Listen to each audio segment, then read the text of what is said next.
வணக்கம் நண்பர்களே. இனி வருகின்ற காலங்களில் மிதுன ராசிக்காரர்களுக்கு எப்படிப்பட்ட சந்தோஷமான விஷயங்கள் நடக்க போகுது, எந்த விஷயங்களை நீங்கள் சற்று ஜாக்கிரதையாக இருந்தால் பாதிப்புகளிலிருந்து விடுபடலான்னு இந்த வீடியோவில் குறிப்பிட்டிருக்கோம். இந்த வீடியோ உங்களுக்கு பயனுள்ளதாக இருக்கும். பொதுவாகவே மீன ராசியினுடைய நாயகன் தாங்க புதன் பகவான். நீங்கள் புதன்கிழமை தோறும் நெய் தீபம் ஏற்றி வழிபட்டு வந்தால் சிறப்பான பலன்கள் ஏற்படுங்க. பெருமாளையும் வழங்கி வருவதும் சிறப்பான பலன்களை ஏற்படுத்துங்க. பிறருக்கு நீங்கள் பணத்தை திரும்பி தர வேண்டிய இருந்துச்சுன்னா புதன் வெள்ளிக்கிழமைகளை தருவதை தவிர்த்துக்கோங்க. புதன்கிழமைகளை இளம் பச்சை நிற ஆடைகளை அணிந்து கொள்வது பணம் சம்பந்தமான விஷயங்களை உங்களுக்கு யோகத்தை ஏற்படுத்தி கொடுக்குங்க. மிதுன ராசி அன்பர்களே, மிதுன ராசியை பொறுத்த வரைக்கும் சார், எல்லா ராசிகளை விட குடும்பத்திற்காகவும் வாழ்க்கையில் முன்னேறுவதற்காகவும் அதிகமாக போராடக்கூடியவர்கள் இந்த மிதுன ராசிக்காரர்கள். சார் என்ன சார் போராட்டம், மற்ற ராசிக்காரர்களை விடவா சார் போராடுறோம்? ஆனால் இருந்தாலும் நீங்கள் சொல்கிறதெல்லாம் உண்மைதான், போராட்டங்கள்லாம் இருந்திருக்கு. ஆனால் அந்த போராட்டத்துக்கு ஏதோ ஒரு வெற்றின்னு ஒன்று இருக்கு நம்மள. அந்த வெற்றி இன்னும் பார்க்கவே இல்லையே சார் அப்படிங்கிறவங்க இனி வரக்கூடிய காலங்களில் வெற்றியை நீங்கள் கட்டாயம் காண்பீர்கள். சார் இதில் என்ன சார் வெற்றி? வாழ்க்கையில் கடன் இல்லாமல் வாழ்க்கை, மகிழ்ச்சியான ஒரு வாழ்க்கை, நோய் நொடி இல்லாத நீண்ட ஆயுளோட வாழ்க்கை தானே சார் வேணும். குடும்ப வம்சாவளியாக வளர்ந்து வரணும், எந்த பிரச்சனையும் இல்லாமல் வரணும், இதுதானே சார் எல்லோரும் நினைப்பாங்க. இது கட்டாயம் நடக்கும் சார். மிதுன ராசியை பொறுத்த வரைக்கும் சில கஷ்டங்களை முன்னாடி அனுபவிச்சிங்க, இல்லைன்னு சொல்லலை. வாழ்க்கையில் பலரும் தாங்க முடியாத கஷ்டங்கள்லாம் நீங்கள் அனுபவிச்சிங்க. ஒரு சிலர்லாம் சொல்லுவாங்க, இந்த மிதுன ராசிக்காரர்கள் இது உண்மை அப்படின்னா மறக்காம கமெண்ட் செக்ஷனில் பதிவிடுங்க. பிறந்ததுலேருந்து கஷ்டத்தை மட்டும் தான் சார் அதிகமாக பார்த்துருக்கோம். என்ன ஏதுன்னே தெரியாமல், எதை அப்படி சால்வ் பண்ணுறதுனே தெரியாமல் ஒரு குழந்தை மாதிரியே எங்களை மூவ் பண்ணிட்டாங்க. பெற்றவங்களாக இருக்கட்டும், திருமணத்திற்கு பிறகுமா இருக்கட்டும், இதை செய்யலாம் அப்படின்னு எங்களோட விருப்பத்துக்கு செய்ய முடியலையே சார். என்ன இருந்தாலும் ஒரு கஷ்டம் அப்படின்னு வரும்போது அதுக்கு ஒரு முடிவுன்னு இருக்குமே, அந்த மாதிரி முடிவுகள் என்ன நாங்கள் எதுவுமே பார்க்கலையே சார் அப்படிங்கிறவங்க இனி வரக்கூடிய காலகட்டங்களில் என்ன செய்தால் உங்கள் பிரச்சனை தீரும் அப்படிங்கிறதான் இந்த வீடியோ. சார் நிறைய பேர் கேட்டுருந்த ஒரே கேள்வி, சார் கொஞ்சம் நல்லா போயிட்டு இருந்துச்சு, நடுவில் ஒரு சின்ன ஸ்ட்ரகிள் வந்துச்சு, அந்த ஸ்ட்ரகிளுக்கு அப்புறம் ரொம்பவே கொஞ்சம் வாழ்க்கையில் மாற்றம் தெரியுது. ஒரு சிலருக்கு அது பாசிட்டிவாக போய் முடிஞ்சிருக்குன்னு சொல்லியிருக்காங்க மிதுன ராசிக்காரர்களே. ஒரு சிலருக்கு பார்த்திங்கன்னா அது ரொம்ப கஷ்டத்தை கொடுத்துருக்கு. அந்த கஷ்டத்துலேருந்து எப்படி மீள்றது? இந்த வீடியோவை முழுமையாக பாருங்கள். இந்த வீடியோவில் உங்களுக்கு பணம் சம்மந்த மாதிரி நீங்கள் அதிகமாக செலவு பண்ணுற மாதிரி எந்த ஒரு பரிகாரம் சொல்ல போகிறதில்ல. இது காலங்களை பொறுத்தவரை காலத்திற்கு தகுந்தாற் போல் நீங்கள் மூவ் பண்ணீங்க அப்படின்னா அந்த கஷ்டம் அப்படிங்கிறத நீங்கள் தாங்கியிருக்கீங்க, அது பெரிய கஷ்டமாக வராது.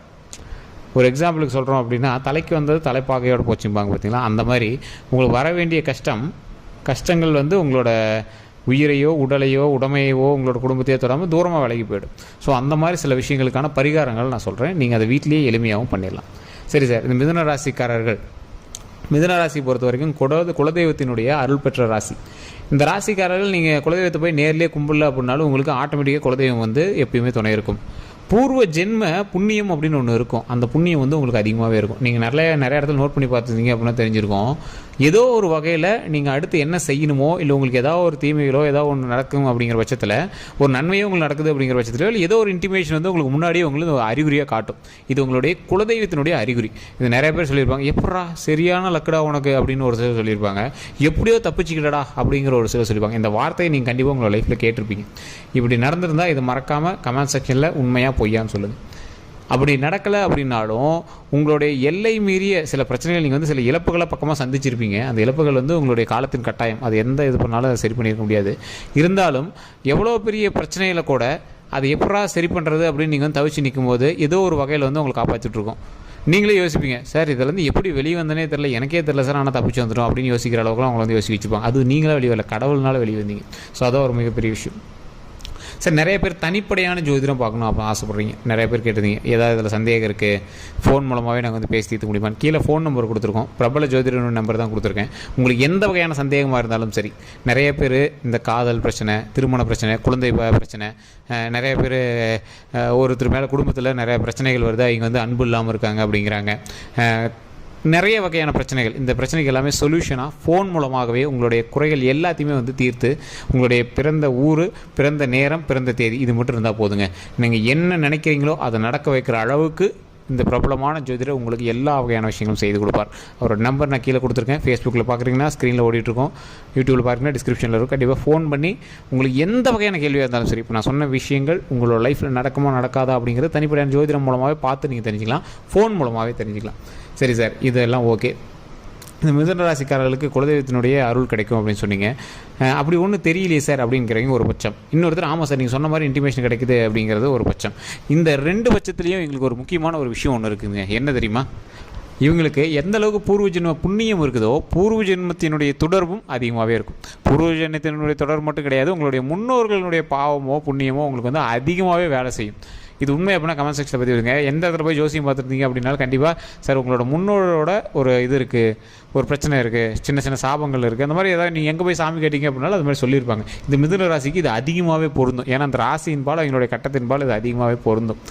காரணம் என்ன அப்படின்னா உங்களுக்கு குலதெய்வத்தினுடைய ஆசையும் அதிகமாக இருக்குது. அதான் இப்போ ஒரு எக்ஸாம்பிளுக்கு சொல்கிறேன்னே, ஒருத்தர் ஒரு பிடிக்காத ஒரு விஷயத்தை பிடிச்சிவிட்டீங்க அப்படின்னா அது தப்பாக இருந்தாலும் சரி சரியாக இருந்தாலும் சரி உங்களை ஒரு ஆட்டி தான் வைக்கும். அது மாதிரி முன்னோர்களினுடைய பாவமும் சரி புண்ணியமும் சரி உங்களுடைய வாழ்நாள் முள்ளாக உங்களை வந்து ஒரு நன்மையோ பாவமோ அது வந்து உங்களே தான் சுற்றிட்டு இருக்கும். உங்களை அண்ணன் தம்பி இருக்காங்க அப்படின்னா கூட அவங்கள கூட அதிகமாக பாதிச்சிருக்காது, உங்களை தான் அதிகமாக பாதிச்சிருக்கும். ஏன் அப்படின்னு கேட்டிங்கன்னா நீங்கள் வந்து ஃபேவரட் பர்சன், கடவுளுக்கே நீங்கள் வந்து ஃபேவரட் பர்சன், அதனால தான் உங்களை வச்சு செய்வார். இவங்களுக்கு வரக்கூடிய நாட்களில் ஒரு மிகப்பெரிய ஜாக்பாட் அப்படின்னு சொல்லலாம். சரி என்ன சார் ஜாக்பாட்டு? நிறைய பேர் சொல்கிறாங்க உங்களுக்கு ஒரு லக் இருக்குது பரவாயில்லங்கிறாங்க, ஒரு சிலர் வந்து டைம் கொஞ்சம் இதாக இருக்குது அப்படிங்கிறாங்க. இது எதை வச்சு சார் நாங்கள் வந்து இந்த வீடியோ பார்க்குறது அப்படிங்கிறீங்க. நீங்கள் தனிப்படையான ஜோதிடம் பார்த்துருப்பீங்க, கீழே ஃபோன் நம்பருக்கு நீங்கள் வேணால் தனிப்படையான ஜோதிடம் பாருங்கள். அப்படி பார்க்கும்போது உங்களுடைய தசாபுத்தி வந்து கரெக்டாக இருக்குது அப்படிங்கிற பட்சத்தில் உங்களுக்கு இப்போ ஜாக்பாட் அடிக்கிற டைம் இல்லை சார். ஒரே ஒரு கிரக மாற்றத்தின் மூலமாக உங்களுடைய பார்வை வந்து வேறு கோணலில் திரும்பிச்சு அப்படின்னா, கிரகத்தினுடைய பார்வை வேறு கோணலில் திரும்பிச்சு அப்படின்னா இப்போ உங்களுக்கு ஜாக்கிரதையாக இருக்க வேண்டிய நேரம். இந்த 2மே இந்த மிதுன ராசிக்காரர்களுக்கு பார்த்துருக்கணும். ஏன் சார் இது ஒரே ராசி தான், ஏன் இப்படி வேரியேஷன் காட்டுது? ராசி ஒன்று தான், உங்களுக்கு லக்கினம் வேறு, நட்சத்திரம் வேறு, தசாபுத்தி வேறு, நீங்கள் இருக்கக்கூடிய லொக்கேஷன் வேறு, அதே மாதிரி உங்கள் கூட பிரயாணிக்கக்கூடிய மற்ற ராசிகள் வேறு. இப்போ நீங்கள் தந்தையாக இருப்பீங்க, உங்களுக்கு மிதுன ராசியாக இருக்கும், உங்களுடைய மகன் இருப்பான், அவனுக்கு ஒரு குறிப்பிட்ட ராசியாக இருக்கும். ஸோ அந்த ராசியின் பால் உங்களுக்கு அதுக்கு தகுந்த மாதிரி நடக்கும்ல. ஸோ அப்போ நீங்கள் ஜாக்கிரதையாக இருக்கணும் அப்படிங்கிறது ஒரு பக்கம் இருக்குது. மிதுன ராசிக்கு ஜாக்பாட் அடிக்குது. ஜாக்பாட் அடிக்கும்போது கூட இருக்கிற ராசியும் ஓரளவு கொஞ்சம் கோஆப்ரேட் பண்ணுது, இருக்கக்கூடிய லொக்கேஷனும் கோஆப்ரேட் பண்ணுது, உங்களுடைய தசாபத்தியும் கோஆப்ரேட் பண்ணுது. அப்போ நீங்கள் எடுக்கக்கூடிய எல்லா காரியங்களும் வெற்றி. ஸோ இதுதான் வந்து அதோட லாஜிக்குங்க. மிதுன ராசிக்கு 2 வகையான விஷயங்கள் இப்போ நடந்துட்டுருக்கு. அதுக்கு தான் நான் கீழே வந்து ஃபோன் நம்பரே கொடுத்தேன். ஏன்னா தனிப்படையாக நீங்கள் வந்து கிளியர் கட்டாக வந்து இதுதான் சார் அடுத்து நடக்க போகுது அப்படின்னு தெரிஞ்சுக்கிறதுக்கு தசாபுத்தியும் இது இருந்தால் போதும், டக்குன்னு சொல்லிடலாம்.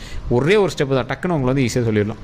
சரி சார், இந்த மிதுன ராசியை பொறுத்த வரைக்கும் இப்போ அப்படி ஒருவேளை உங்களுக்கு வந்து இல்லை ஜாக்பாட்டும் அடிக்கணும், இல்லை ஏதாவது பிரச்சனையாக இருக்குது அப்படின்னாலும் அதில் வந்து சால்வ் ஆகணும் அப்படின்னா உங்களுக்கு ஒரே ஒரு வகையான பரிகாரம் இருக்குதுங்க. அந்த ஜாக்பாட் அடிக்கிறதுக்கு நீங்கள் வணங்க வேண்டிய முக்கியமான தெய்வம் ராஜகுபேரர். சார் ராஜகுபேரர்னு யார் சார்?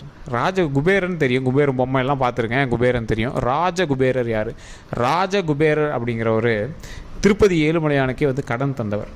ஸோ இந்த ராஜகுபேரரை வணங்கும் போது உங்களுக்கு அதிர்ஷ்டம் அப்படின்னு ஒன்று அடிக்கும். நீங்கள் எப்படி அதிர்ஷ்டம் அப்படின்னா, ஏதோ ஒரு நீங்கள் வந்து ஒரு காய்க்கு குறி வச்சா, ஒரு கல்லுக்கு குறி வச்சா, ஒரு கல் எடுத்து ஒரு மாங்காய் குறி வச்சா 3 மாங்காய் விழுவும். அந்த மாதிரி ஒரு லக்கு நீங்கள் எதிர்பார்க்காத ஒன்று கிடைக்கும். ஸோ அந்த மாதிரி எங்கேயாவது நீங்கள் கோவிலில் பரிசு சீட்டு போட்டிருப்பீங்க, திடீர்னு உங்களுக்கு ஏதாவது ஒரு ப்ரைஸ் விழுவோம். ஏதாவது ஒரு தொழில் மூலமாக நீங்கள் ஏதாவது ஒன்று பண்ணணும்னு நினச்சிருப்பீங்க, நீங்கள் எதிர்பாராத அளவுக்கு லாபம் அதில் அதிகமாக வந்திருக்கும்.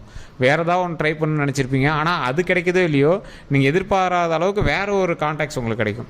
ஸோ இந்த மாதிரி நிறைய வகையால் உங்களுக்கு வந்து லக்கு வந்து லக்குக்கு மேலே லக்காக அடிக்கக்கூடிய ஒரு நேரமாகவும் இருக்குது. இன்னொரு பக்கம் ஜாக்கிரதையாக இருக்க வேண்டிய நேரமாக இருக்குது. அந்த ஜாக்கிரதையாக இருக்க வேண்டிய நேரம் எதுக்கு? வண்டி வாகனங்கள், சண்டை சச்சரவுகளில், குடும்ப ரீதியான பிரச்சனைகளில் கொஞ்சம் ஜாக்கிரதையாக இருக்கணும். இதை தெளிவாக தெரிஞ்சுக்கணும் அப்படின்னா நீங்கள் கண்டிப்பாக நீங்கள் வந்து தனிப்படையான ஜாதகம் பார்க்கணும். தசாபுத்திகள் சரியாக இருந்தது அப்படின்னா மிதுன ராசிக்காரன் மாதிரி இந்த கொஞ்ச நாளில் ஹைலைட் அடிக்கிறோம் எவனுமே கிடையாது. தசாபுத்தி கொஞ்சம் பார்வை வந்து வேறு பக்கம் திரும்பிச்சு அப்படின்னா கஷ்டங்கள் ஓரளவுக்கு கொஞ்சம் பார்த்து பக்குவமாக வந்துட்டோம் அப்படின்னாவே போதும், பெரிய கஷ்டங்கள்லாம் வராது. ஸோ அதை வந்து தெளிவாக முன்னாடி சொல்லிடுறேன். அதுக்கு தான் தனிப்படையாக ஜாதகத்தை தெளிவாக பார்த்துருக்கேன். வேணும் அப்படின்னா கீழே நம்பர் இருக்குது, தனிப்படையாக பார்த்துவோம். நீங்கள் இது விளம்பரமாக நினச்சாலும் சரி, ஏன்னா வீடியோவில் நம்ம சொல்லிட்டோம் மிதுன ராசி ஜாக்பாட் அடிக்குது, இது அடிக்குது, எப்படி 2 நடக்கும் அப்படின்னு கேட்குற கேள்விகள் தான் உங்களுக்கு அதிகமாக இருக்கும். ஸோ அதனால தான் தெளிவாக சொல்கிறோம். அதே மாதிரி இந்த மிதுன ராசிக்காரர்கள் இந்த ராஜகுபேரரை வணங்கும் போது ஜாக்பாட் அடிக்கணும் அப்படிங்கும்போது ராஜகுபேரரை வணங்கும் போது ஓம் ராஜகுபேரரே நமக, ஓம் ராஜகுபேரரே நமக, ஓம் ராஜகுபேரரே நமக. ஓம்ங்கிறது பிரபஞ்ச மந்திரம், ராஜகுபேரருங்கிறது மிகப்பெரிய ஒரு செல்வத்தினுடைய அதிபதி அப்படின்னு சொல்கிறோம். ஸோ அந்த செல்வத்தினுடைய அதிபதியை சொல்லி நமக அப்படிங்கிறத ஒரு வாழ்த்தி கூப்பிட்றது. ஸோ இப்படி கூப்பிட்டு உங்களுக்கு என்ன தேவை, இந்த ஒரு விஷயத்தை நான் செய்ய போகிறேன், ஒரு தொழில் தொடங்க போகிறேன், அந்த தொழிலில் எனக்கு அதிக லாபம் வரணும் அப்படின்னு நீங்கள் வந்து வணங்கணும். ஸோ இதன் மூலமாக பல நன்மைகள் கிடைப்பதற்கு வாய்ப்புகள் இருக்குது.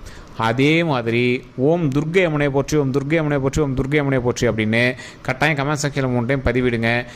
வீட்டில் ஃப்ரீ டைம்லலாம் இருக்கும்போது கண்டிப்பாக இந்த இறைவனை பேரை சொல்லி ஓம் துர்க்கைமனை போற்றி, ஓம் துர்க்கைமனை போற்றி, ஓம் துர்க்கைமனை போற்றி அப்படின்னு 3 டைம் கண்டிப்பாக ஃப்ரீ டைமில் இருக்கும்போது கண்டிப்பாக சொல்லுங்கள். அப்படி இல்லைனா, இல்லை சார் நான் நிறைய டைம் கூட சொல்கிறேன், 11 டைம் சொல்லுங்கள். தினம் 11 டைம் சொன்னால் ரொம்பவே நல்லது. ஃப்ரீ டைமில் இருக்கும்போது 3 டைம் சொல்லுங்கள். இதை சொல்லிவிட்டு எந்த பிரச்சனையும் வராமல் எங்களை பார்த்துக்கணும். நீண்ட ஆயுளும் உடல் ஆரோக்கியமும் எங்களுக்கு கொடு அப்படின்னு கண்டிப்பாக இறைவனை வணங்குங்க. மிகப்பெரிய நன்மை கிடைக்கும். பல பிரச்சனைகளிலிருந்து கடவுள் அதை சரி பண்ணி கொடுப்பார். எந்த பிரச்சனையும் வராமல் சரி பண்ணி கொடுப்பார்.